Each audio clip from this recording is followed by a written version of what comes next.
Bonjour Ronan. Bonjour, Jean-Michel. Ça va? Ouais, ça va bien. Bon, merci de m'accueillir dans ton restaurant sur Brest. Je t'en prie, c'était un plaisir. Bon, on s'est rencontrés sur Facebook il n'y a pas très longtemps.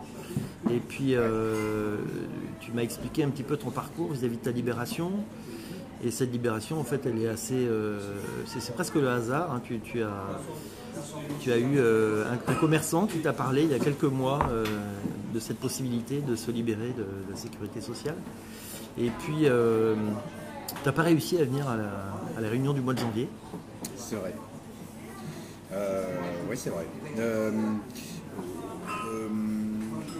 Ouais, la délibération du RSI, ça s'est fait sur une multitude d'incidents, hein, de détails et d'incidents.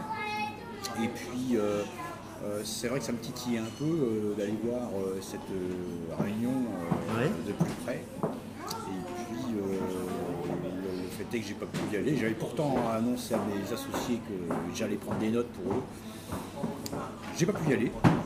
Et j'ai laissé tomber l'affaire en reportant ça au calendrier grec. Et puis, Ouais, ça arrive souvent hein, en fait. Hein.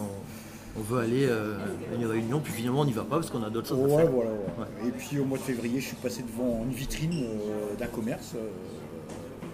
On peut dire où on est ici. Hein. Ben, c'est toi qui vois, mais on est au port de commerce.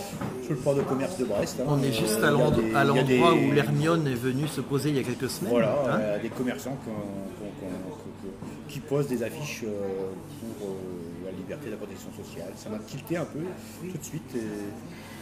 Et dans les 5 minutes qui ont suivi, j'ai cherché le mouvement de la libération, mouvement pour la libération de la protection sociale. Et c'est comme une boîte de Pandore qui s'est ouverte. Ouais. Voilà, un vrai petit choc.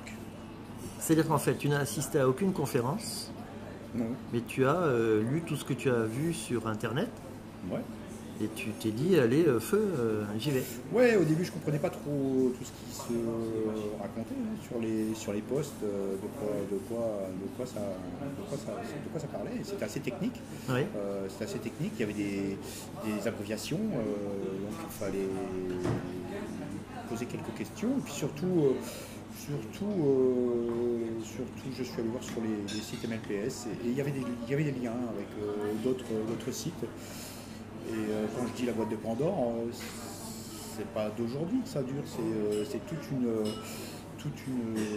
un certain nombre d'informations qui circulent sur Facebook, heureusement, qui nous fait dire que Facebook est encore libre et que la presse et les médias aujourd'hui, il ne faut pas en attendre grand-chose.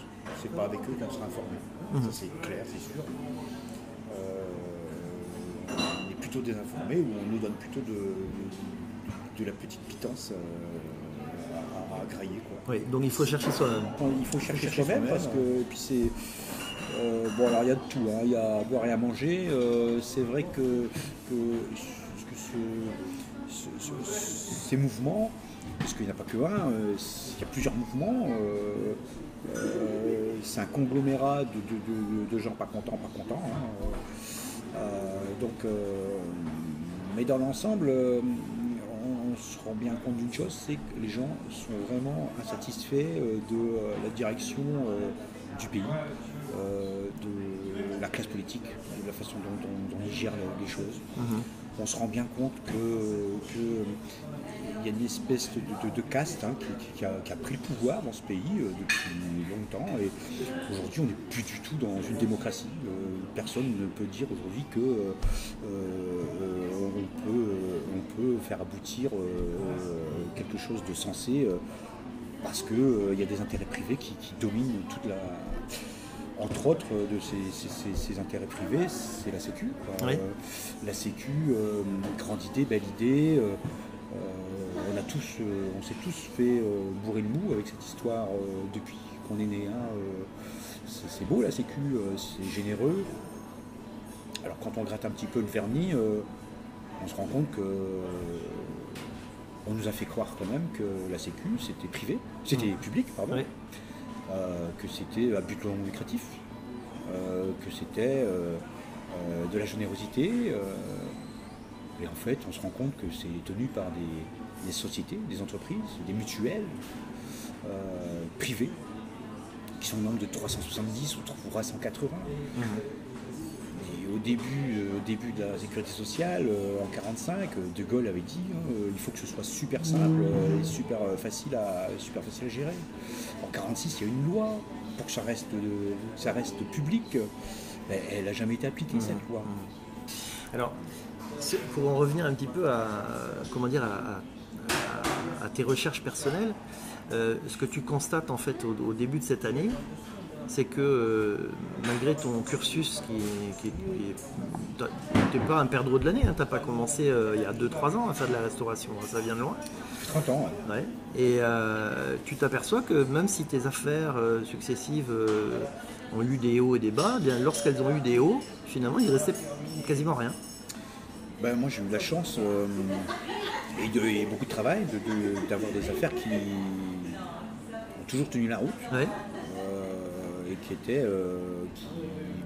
toujours progressaient. Ouais. Donc, je suis un cas où j'ai eu 4 affaires, 4 restaurants différents qui ont tout le temps fonctionné à plein. Et curieusement, d'année en année, moi j'ai jamais compris, je suis désolé de le dire pour eux, mais j'ai jamais compris un restaurateur avec un 4x4. Moi je suis incapable d'acheter un 4x4. Ouais, j'ai pas les moyens d'acheter un 4x4, c'est impossible. Et je me rends compte d'une chose, c'est quand on veut faire de la restauration avec beaucoup de main d'œuvre, qui nécessite, c'est ce que les gens veulent. Ils veulent des produits, ils veulent des produits vrais, ils veulent des produits épluchés, bruts qu'on travaille, ils veulent du poisson vrai, brut qu'on travaille. Donc tout ça, ça nécessite des heures de travail, de la main d'œuvre. Et bien cette main d'œuvre, jamais on n'arrivera à la valoriser. Si, on la valorise humainement par le retour de la satisfaction du client, mais on ne le retrouve jamais dans l'économique. Dans l'économique, c'est quasi impossible aujourd'hui. D'ailleurs, on voit bien que tous les restaurants étoilés, ils survivent et ils ne réussissent à survivre que grâce à des conférences ou des exhibitions qu'ils font à Tokyo ou ailleurs. Donc, en France, aujourd'hui, si on veut faire quelque chose avec ses mains, c'est très très compliqué. Très très compliqué. Oui, absolument. Alors donc en fait, c'est toute cette réflexion là qui t'a amené finalement à prendre ta décision rapidement cette année. Donc aujourd'hui, tu es un assuré social européen. Ouais. Moi, ça a commencé depuis le début d'année. Ouais. Et oui, depuis juillet, là, je suis enfin un assuré social européen. Bon, tu te sens bien vis-à-vis de tout ça. Je découvre que je fais beaucoup d'économies, c'est extraordinaire. Hein. Je passe de 20 000 euros par an de cotisation à 3 500 euros par an. C'est énorme comme différence. Ouais. J'ai pas encore eu besoin, heureusement, de l'utiliser. Je ne sais pas encore quelle est la capacité de remboursement, mais tout ce que j'ai entendu sur les témoignages des utilisateurs tend à prouver que c'est bien plus efficace qu'une sécurité sociale à la française. Oui, je te le confirme. Puis voilà, puis c'est comme 6 fois moins cher, 6 ou 7 fois moins cher. Ouais. Avec 6 ou 7 fois moins d'emmerde. Voilà. C'est très très bien. Je suis très content d'avoir franchi ce pas. Est-ce que aujourd'hui, est-ce que tu as un côté militant vis-à-vis du mouvement des libérés ou par rapport à ces lois qui sont applicables mais qui ne sont pas appliquées? Est-ce que tu t'investis dans la façon de communiquer vis-à-vis de tout ça? Oui, bien sûr, mon capitaine. C'était pas une obligation, cette question. C'était pas une obligation, puisque moi je suis assez politisé depuis que je suis tout petit. Hein. Ouais. Donc j'ai vite compris, j'aime bien la politique. Ouais. J'aime bien la politique depuis très longtemps. Donc ça m'engage encore plus en fait dans ce que je vois. Le diagnostic, il est valable. Oui. Il est valable. Les 30 années qu'on vient de passer où des hommes politiques réfléchissent, c'est-à-dire on va trouver des solutions, nous allons créer des emplois, mais un homme politique ne crée jamais d'emplois. C'est les entreprises qui créent des emplois. Oui. Donc tant qu'on donnera, si on donne même pas des moyens, si on donne une capacité à une entreprise d'avoir un certain ratio de charge sociale, ni plus ni moins, dans son chiffre d'affaires, dans son entreprise, elle tiendra, elle vivra, elle pourra investir. Si elle se retrouve avec des ratios délirants de 20 à 30% de charge sociale, c'est n'importe quoi, ça ne tient plus la route. On voit bien que la France aujourd'hui est le pays le plus chargé socialement de toute l'Europe. C'est pas parce qu'on a le meilleur système de sécurité sociale au monde, hein. Ça n'a rien à voir. Simplement, on a décidé comme ça, c'est tout. On nous pique la moitié de nos salaires. Voilà. Aujourd'hui, on sait très bien ce que ça coûte. On sait très bien ce que ça coûte. On a une vraie différence, une vraie comparaison entre une assurance maladie privée et une assurance maladie privée qui se dit publique. Oui. 7 fois ou 8 fois moins cher. Ouais. Si on transposait ça dans le système global français, on se rendrait vite compte que les économies que tous les salariés pourraient faire se retrouveraient automatiquement dans l'économie locale, directe, réelle. Dans le pouvoir d'achat. Pouvoir d'achat, relance, il y a énormément d'argent. Aujourd'hui, les 400 milliards de sécurité sociale sont captés par toutes les richesses de toutes les entreprises. Toutes les entreprises qui absorbent, qui donnent en fait leur richesse. Donc elles sont en raplapla, elles n'ont plus de marge de manœuvre. Si c'est pas 400, mais au moins 200 milliards, la moitié resterait dans le giron de l'économie, dans la création de richesses, la France n'en serait pas là. On ne serait pas là. Tu en as parlé à tes salariés de la possibilité de sortir de la sécu ? Ouais. Quelle a été leur réaction ? Ils sont aussi révoltés que moi. Ouais. Ils sont aussi révoltés que moi. Ils ne comprennent pas. Comment ça se fait ? Ils ont bien compris que c'était possible et que ça augmenterait leur pouvoir d'achat. Ils ne comprennent pas qu'on leur ait menti. Ouais. Ils ne comprennent pas qu'on leur a menti. On a toujours tendance à croire, on veut croire le gouvernement, on veut croire notre État, notre pays. Alors je n'aurais pas bourré de mots, Non. J'aurais juste expliqué les faits. Ouais. Voilà le prix d'une assurance maladie privée, voici le prix d'une assurance maladie privée dite publique française.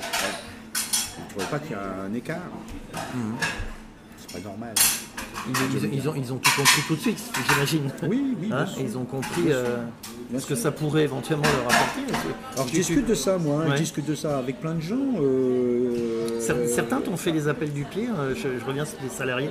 Certains de tes salariés ont fait des appels du pied en te disant moi j'aimerais bien aussi. Oui, ils attendent qu'une chose. Je leur ai dit, écoutez, c'est pas compliqué. Si vous voulez vous libérer, vous me faites un courrier recommandé pour vous dire que vous voulez vous radier de la CPAM et ce sera à moi de me présenter au TAS. C'est quand même aberrant. Ils sont demandeurs aujourd'hui. Ils sont demandeurs. Ouais. C'est quand même ce qui est salaud, ce qui est dégueulasse, c'est que ce soit l'employeur qui doit présenter le dossier au nom d'un employé pour se libérer d'une sécurité sociale française. Ouais, sur le fond, je suis d'accord avec toi, mais tu es un des premiers que j'interviewe et qui parle aussi ouvertement du fait que ses salariés lui ont fait du pied pour dire nous on veut sortir. On est des petites équipes, donc il y a beaucoup d'humains, il y a beaucoup de communication entre nous, donc ils voient, ils sont assez haut demandeurs aussi de comment se retranscrire leur travail dans la santé de l'entreprise. Oui, puis en fait le métier dans la restauration, on le sait, il faut de l'énergie.